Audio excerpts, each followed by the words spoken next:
Hello boys and girls, today we read The Gruffalo's Child in the morning, and I wonder if you remember one of the animals that the Gruffalo child met on his journey.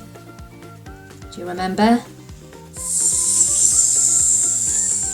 It's a snake, a slithering snake. Now I'm going to show you how to make your very own slithering snake, like from the Gruffalo's Child story.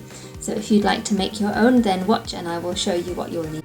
To make a slithering snake, you will need one paper plate, a piece of red paper for its tongue, maybe a piece of string so that you can hang it up afterwards, some paints. I've chosen green and yellow, but you can choose whatever colours you like. I'm using a couple of corks instead of a paintbrush to do my painting, a black pen and some scissors. Start by taking your paper plate and we're going to draw a spiral shape going all the way around the plate to the edge, and this will be the body of our snake. I'm going to use a black pen so you can see, but it might be a good idea for you to use a pencil so you can rub out any mistakes. Make it a nice big... There we are. Now I have a spiral that goes all the way around, and this will be the snake's head in the middle. Now I want to have a nice colourful snake, so I'm going to take my paints, my green and yellow, and I'm being careful to work on a mat so that I don't get everywhere messy, and it's a good idea if you have a tissue as well so that you can clean up. And I'm going to put an apron on so that I don't get my clothes dirty.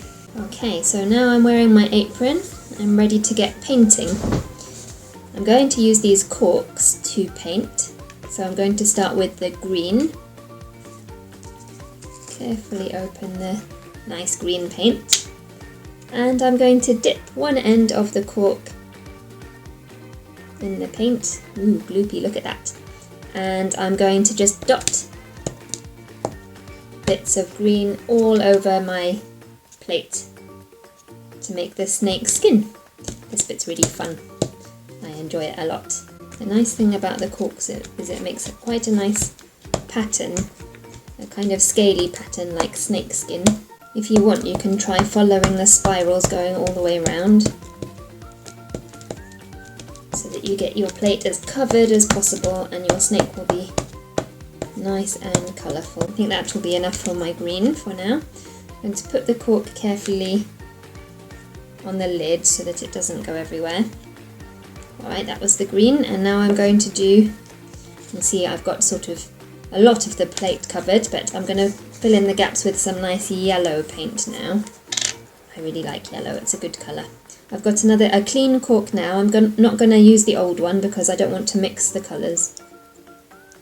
There, lots of nice yellow paint on the end, and the same with this one. If you want to be sure not to get the colours mixed up, you could always pour some of the paint onto a separate tray so that you're not having to put the cork in the pot all the time. There we are. Now hopefully you can see my snake plate is looking very covered and very colourful. And so now I'm going to leave this to dry, and it will take a few hours to dry. So maybe go and do something else while you wait for it to dry. Try a different craft, or do some colouring, or have a snack, and come back to it later, because at the moment you're going to get very messy if you try and work with this. I'll show you what to do next. Now my snake plate is dry. I let the paint get dry, so we're ready to start cutting out the snake. Now if you can see, there's the spiral in black pen going all the way around, and that's what I'm going to follow when I cut. So I'm going to get scissors and start cutting here, the black line from the edge, and I'm going to cut following the spiral all the way around.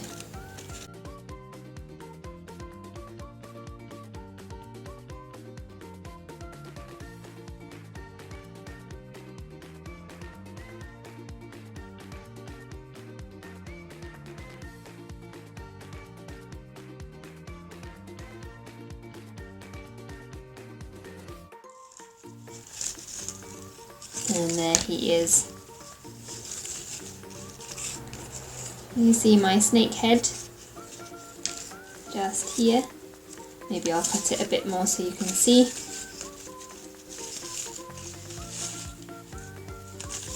he is, looking at you, and his long curly tail, like this. So now all we need is to put some eyes on our snake and a tongue, and I'm also going to put a piece of string just here so that we can hang him up. So let's do that. I think to be simple we'll just use some tape. I have some see-through tape. I will take a little bit and put it on the end of the string and put that. That's very good. It's quite nicely camouflaged because my tape is see-through. And then I'm able to hang the snake from the string like this. And now I'm going to make the tongue. So I've got a strip of red paper and I'm going to make it a forked tongue like a snake has. It's a bit scary, so I'm going to draw a triangle at the end of the paper like this. And I'm just going to cut out that triangle to make the tongue a bit forked. There we are, do you see? There's a forked tongue like a snake, and I'm going to curl it up a bit as well. So I'm going to roll the paper around the pen and curl it, wrap it round and then unwrap it, and there you are. There's our slightly curly snake tongue. So taking some glue, I will put a little bit of glue just along the top of the paper, and I'll find my snake head, here it is. I'm going to stick the tongue onto the back of the snake's head, and then I just need to give him some eyes. I have some googly eyes here, but you can draw them on with a pen if you want to. Oops, that's one eye, and